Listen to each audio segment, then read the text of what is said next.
Shalom Israel, Most High in Christ bless. My name is Captain Shem. Welcome to another edition of 15 Minutes with the Captain. And to my left is Officer Matthew. Okay, so Most High in Christ bless. We're going to start first. This is another multi-part series entitled Health and Diet. And before we begin, I want to show you the history that yes, we as Israelites, we would be destroyed and our food would be defiled and we would depend on our enemies. Okay, let's start with Ezekiel 4 verse 13. Ezekiel chapter 4 verse 13. And the Lord said, even thus shall the children of Israel eat their defiled bread among the Gentiles. So we would be amongst the Gentiles, which were the other nations, eating defiled bread. Read it again. And the Lord said, even thus shall the children of Israel. The children of Israel, come on. Eat their defiled bread. Defiled meaning the food. It's not just bread, because the Israelites, we ate more than just bread, which we're going to prove. It's talking about our food would be defiled. Sometimes in the past we were defiled through sacrifices. Okay, they would sacrifice animals to other gods, and then we would eat of that meat. And Romans 14 talked about that. Okay, about in the shambles. All right, but now today, guess what? Our food is defiled with the ingredients that they put in our meats, the steroids they put, the GMOs, okay, the other 25 ingredients on a snack cake or a snack product. Our food is literally being defiled by our enemies, the Gentiles. Read on. Even thus shall the children of Israel eat their defiled bread among the Gentiles. Amongst and the other nations which are our enemies according to God. Read on. Whither I will drive them. And we've been driven to where? North America, South America, Central America. We're driven to the European countries, to the UK, to Africa, parts of India, all over the world. Wherever the Israelites go, our bread has been defiled. Deuteronomy 28 verse 48. Again, this is a quick 15 minutes with the captains showing you that, listen, we've got a lot of work to do, Israel, and not enough time. All right? Come on. The book of Deuteronomy, chapter 28, verse 48. All right. Therefore shalt thou serve thine enemies. The enemies. The enemies that Ezekiel we're talking about were the Gentiles. Read on. Which the Lord shall send against thee. And he sent those enemies against us. Read on. In hunger. In hunger. Read on. And in thirst. And in thirst. So right there, bam, in hunger and in thirst. What do you eat? Food. Your bread. Your plants. Your vegetables. The animals you eat. Read on. And in nakedness. And for your clothes. Come on. And in want of all things. Even our understanding of how to farm, develop our crops, start up food distribution companies, we have to depend on him. Why? It's going to tell you. Read on. And he shall put a yoke of iron upon thy neck until he have destroyed thee. Which nation, which Gentile nation put a yoke of iron upon the Israelites' necks? In recent history, it's the so-called white man. The Caucasian, European Caucasian. Read a book, it's history. Back during the time of Babylon, which we're going to read next, Jeremiah was carried into captivity by the Babylonians, which were a dark race. So the Israelites weren't just enslaved from the so-called white man. Okay, we were enslaved of all nations. Is that it on that, Officer Matthew? Yes, sir. Okay, let's get the book of Jeremiah 29. Now, in the book of Jeremiah, you're going to find that the 12 tribes of the Israelites went into captivity for approximately 70 years. Now, even in captivity, you're going to find that the Israelites would be able to overcome, and they still, okay, had the understanding of how to farm, okay, how to build, and that's what we need to come back. Because back during this time, Jeremiah knew he was an Israelite. The Israelites knew they were Israel. Now today we've been completely destroyed. When you ask the average black man on the street, what is your race, your nationality? He'll tell you, I am black American, which makes no sense. Jeremiah 29 and verse 4. Jeremiah chapter 29, verse 4. Thus saith the Lord of hosts. So the same thing, Ezekiel said, thus saith the Lord to the prophet Ezekiel. Now Jeremiah, thus saith the Lord. Read it again. Thus saith the Lord of hosts. Thus saith the Lord of hosts. Come on. The God of Israel. The God of Israel. Come on. Unto all that are carried away captive. So the subject is the Israelites were carried away captives. Did they go willingly? Hey, we'll go work for you in Babylon. Sounds great, Chuck. No, we were slaves. Read. Whom I have caused to be carried away from Jerusalem unto Babylon. So we were carried from Jerusalem to Babylon. So this is not the first time the Israelites have gone into captivity. Why did we go here? Because there's some heavy information in this next scripture. Read on. Build ye houses. So the first thing is that the Israelites had builders, meaning they understood carpentry. Look at Noah and the boat, the ark. Okay, they understood carpentry, woodworking. They understood stonework. They understood how to build houses. And guess what? Did one person get a mortgage and build this house? No. The Israelites came together, like you see today. You see the Amish people. They do that in 2 to 3, 4 days. They construct a whole house for the person that sometimes they get married in their communities. And they all come together as a community and build a house. And this is in the 80s, 90s, and up until today. 1990s and 2000s to today. Okay? Read it again. Build ye houses. Build ye houses. Come on. And dwell in them. And then live in those houses. Read on. And plant gardens. What? And plant gardens. So the Israelites, the 12 tribes of Israel, even in their captivity, the state of being a servant, they still built houses. They still planted gardens. Why did I go here? Because now today, the Israelites, we are being restored as a nation. Okay, a lot of us was in our 30s and our 40s when we woke up. Some of us in our 20s. So our whole lives we called ourselves African American, Mexican American, Puerto Ricans, Dominicans. Okay, now we realize that we are the Israelites.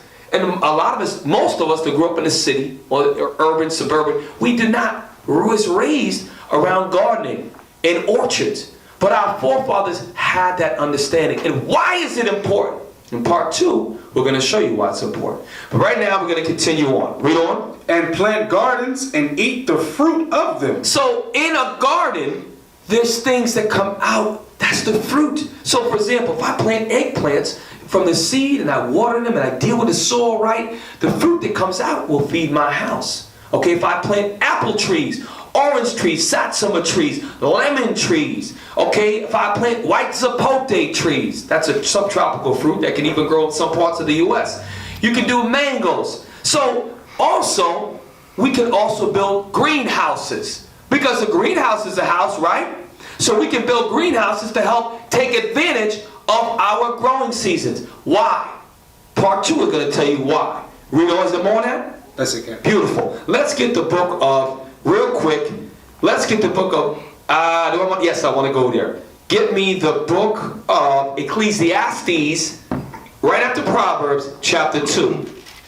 What you are going to find, it wasn't just in Jeremiah's era that the Israelites knew how to farm. The Israelites knew how to deal with crops and soil. Jeremiah, we're going to go back to King Solomon. Jeremiah was after King Solomon. Okay? The Israelites understood farming, which we call today farming. The Israelites understood agriculture. The Israelites understood that growing your own food is very, very, very important. Okay? Read on. Ecclesiastes chapter 2, verse 4. Can we get verse 1? Verse 1. I said in mine heart, go to now, I will prove thee with mirth. Therefore enjoy pleasure, and behold, this also is vanity. Okay, so this is Solomon, just so you know. And myrrh is a spice or an oil type that you can get. And in order to get myrrh, you have to grow it. It's grown and then you get it, you can press it out. Same thing when you get different lavender oils. They're grown and then you make lavender oil. Tea trees, you grow it, you make oils. Okay, avocados, you grow it and you make oils. Okay, read. Jump to verse where you was at, 4. Verse 4. I made me great works. I builded me houses. Stop. Read it again. I made me great works. So what we're going to read about is not, he didn't have a little 12 by 12 garden in the back. We're talking about great works that happened with this brother, King Solomon. Read on. I builded me houses. So now, Jeremiah, remember Jeremiah talked about building houses. So Solomon, we was in rulership at this time. So whether you're in rulership or captivity, it don't give you an excuse not to build houses, not to try to get a home, not to try to garden. There's no excuse. Read. I planted me vineyards. So what is a vineyard? Look it up. A vineyard, a grape vineyard is a place where multiple plants grow at once. You could have a grape vineyard. You could have many different types. You could have a vegetable vineyard. Okay? There's different, it's just not grapes that are grown in vineyards. Read on. I made me gardens. Gardens. So vineyards and gardens. Read on. And orchards. And what? And orchards. So wait a minute. Our forefathers understood an orchard, a peach orchard, a pear orchard, an apple orchard, a strawberry field. So he said orchard. What else he said? I planted me gardens. So orchards, gardens, read on. And I think there was also vineyards. Start from the top. I made me great works. Great works, come on. I builded me houses. These brothers was building houses, read on. I planted me vineyards. He planted vineyards. So it wasn't just one little grape plant. He had whole parts of the property dedicated to what? Did they grow them just so they could look at them and say they look beautiful? No, he fed the Israelites. Read. I made me gardens. Gardens, vegetable gardens. You can have watermelons in your garden. You can have carrots, broccoli, kale, turnip greens, okay, radishes, beets, okay. You can have dandelion roots. All different things that the 12 tribes of Israel have a history of doing great works. Read on. And orchards. And orchards, apple, peach, pear, plum. So why am I bringing this out? Because you Israelites, IUIC, us as the 12 tribes of Israel, we need to go back and remember our roots. Romans 15 verse 4. Why? Why did I say that? We need to go back and remember our roots. Because my forefather Paul, the Benjamite, told me to do this. Told you to do it at home. Told Officer Matthew to do it at home. Okay? So Soldier David is filming this, told him to do it at home. Read. Romans chapter 15 verse 4. What did Paul the Benjamite say? Read. For whatsoever things were written aforetime. So we can go back to Jeremiah when there was slaves carried away captive in Solomon when he was the king of Israel. He had great works. He had vineyards. He had orchards. And he had gardens. Plural. Not one garden. I have one garden. I have one orchard. He had orchards. Plural. He had vineyards. Plural. He had gardens. Plural. Read on. For whatsoever things were written aforetime were back in Jeremiah. Back in Ecclesiastes rather. Come on. Were written for our learning. So we're supposed to learn from that. So, well listen, I know I grew up in the city and I get it, but you know what? I got to learn. How did Solomon have orchards? How did he have gardens? How did, now, Jeremiah is actually a better comparison. They were under subjection to the Babylonians. Who are we under subjection to? You guessed it. So-called white men. And I don't say that with malice. He rules over us. In 1965, you finally got called with the right to drink at the same water fountain. We just came out of hardcore slavery. Okay? Well, civil rights is a form, denying civil rights is a form of slavery. We just came out of slavery, hardcore slavery about 150 years ago. Okay? We got to wake up. Read on. That we, through patience and comfort of the scriptures, might have hope. And you might start planting a garden. And you might get all distressed because your crops died the first year. Or you might get frustrated because your soil composition didn't have the right pH balance with nitrogen and different properties. So you might give up hope. The scriptures say, nah, man. Read it again. For whatsoever things were written aforetime. So we have the scriptures to go in and make gardens, and make vineyards and orchards. All we have to do is learn, like Paul told us, and be patient. And we know that it was done before through Jeremiah. We know it was done before during the time of Solomon. We have to be patient. We need to grow our own food. Why is that important? Because even if, let me give you an example. I'm not going to put any names out there. You go to YouTube right now, and there are people out there that have a third, meaning 1/3, 1/4, a quarter of an acre, and have over 100 fruit trees on that small property. A lot of us have a half an acre, a third of an acre, 1 acre, more than 1 acre. And you live in a growing climate like Tennessee, like Louisiana, like Mississippi, like Texas, like Arkansas, like Georgia, like Florida. And you don't grow your own food. A lot of that is because we've been destroyed. We've been destroyed. And we are spoiled in America with Walmarts, grocery stores, Costco's. We are spoiled. And they make victuals cheap. Well, guess what? When they start coming against you and you lose your job, you're going to have to learn. So we got to be proactive. We got to learn these scriptures. be motivated by and have hope. Listen, brothers, we can grow orchards. We can grow vineyards. We can grow gardens, and there's a lot of resources to help us. There's gardening guides. We got to get the right seeds. We got to get the right plants for the right zones. There are growing zones that run like latitudinally across the U.S. and other parts. Find out what crops grow. Learn to deal with your soil. And guess what? We too can be like our forefathers. Read it again. For whatsoever things were written aforetime were written for our learning. Us to learn from. Read on. That we, through patience and comfort of the scriptures, might have hope. Might have hope that we can grow our own food too. And guess what? We starting to do that in Louisiana. We start slowly but surely. And we want to challenge you, brothers and sisters. Even if you live in the north, or the north part, you can build the greenhouse. Okay? You can grow a certain amount of things. Even your own apartment, you can grow a tomato plant. There's a lot of things. You have resources online. We need to learn from this. Real quick, before we close out, it's a short class. Get me the book of, let's jump 29 to verse, I think it's 25. So he mentions it more than one time.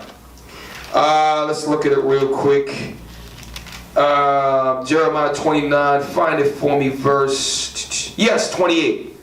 Jeremiah chapter 29, verse 28.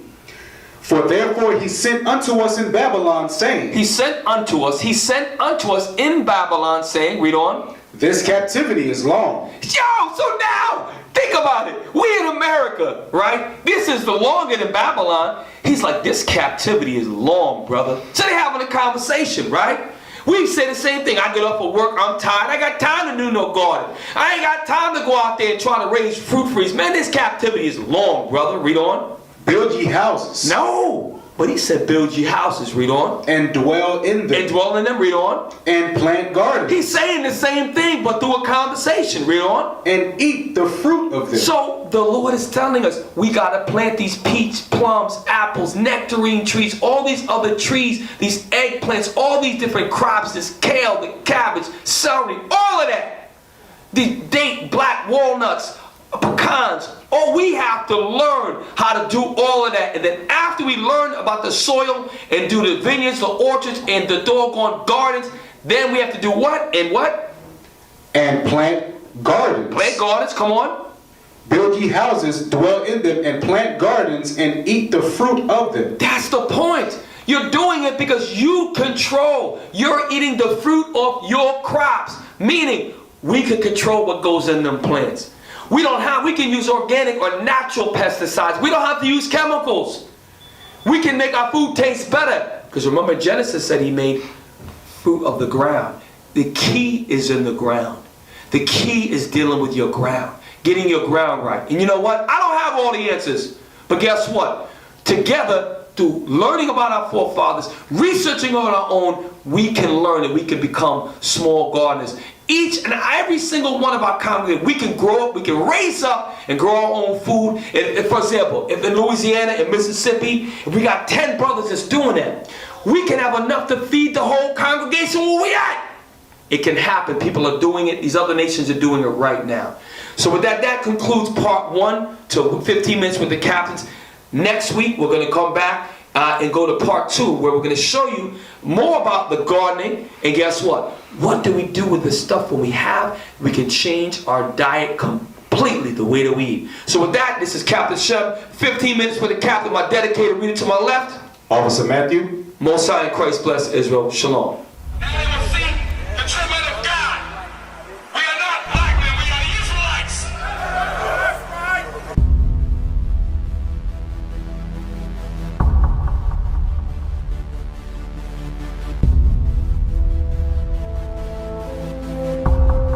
Take care of us. Take care of us. And our children too. And our children too. We have repented. We have repented.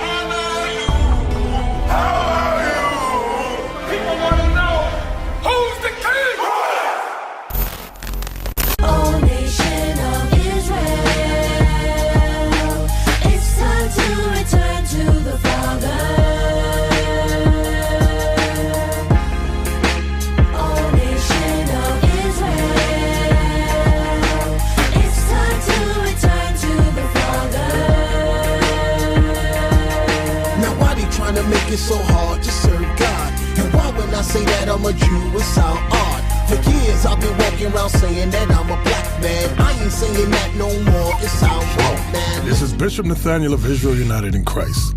Please subscribe to our YouTube channels. Stay up to date with our latest events, music, and classroom lessons.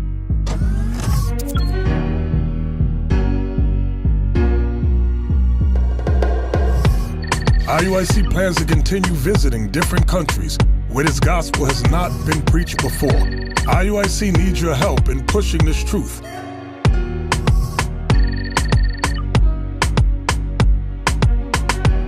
So join us.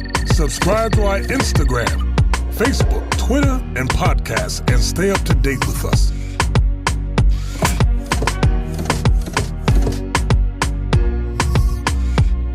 For more information, please visit www.israelunite.org.